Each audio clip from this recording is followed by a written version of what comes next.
aan rabaa inaan hambalyo diiran la wadaago shirka caaqilada warsangeli oo baal dahaba ka geli doona taariikhda Soomaaliya iyo tan deegaankan.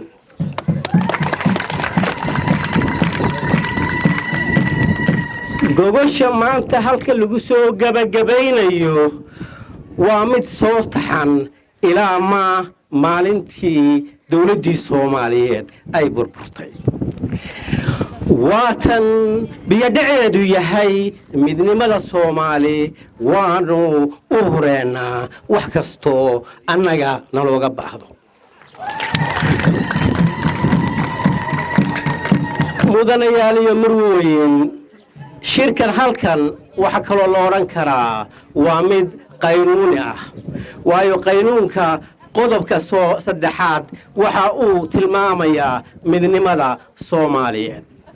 qodobka 86 wuxuu tilmaamayaa in madaxweynaha Soomaaliya yahay astaanta Soomaaliya. intaasoo dhanba waa hadal laakiin inta sida dhabta u difaacday 30 sano ee soo socday midnimada Soomaaliya waa idinka.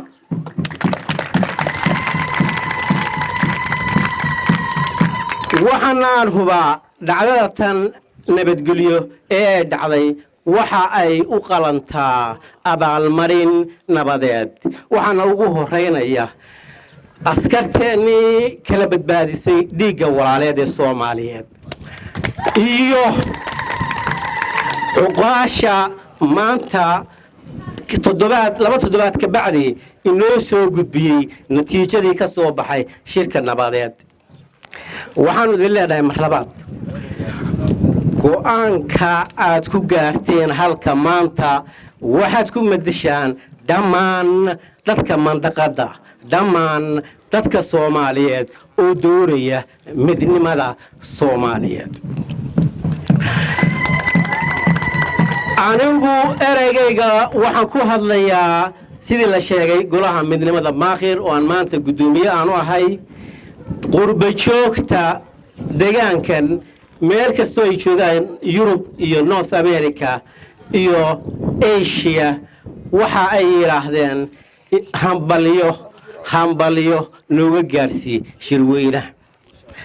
waxaan rabaa aan jeclahay hambalyadaas inaad aqbashaan waayo way idinku raacsan yihiin go'aamada aad gaarteen. anigu sanadkan abaalmarin baan qaybin lahaa oo waa tan nabadda. taasna waxaan siin lahaa cuqaashii shirkan soo hogaaminaysay oo ugu horeeyo gudoomiye imaan warsame ciroobe. waxaan u malaynayaa taariikhda ayaa maalin xusi doonta. waana mahadsantiin.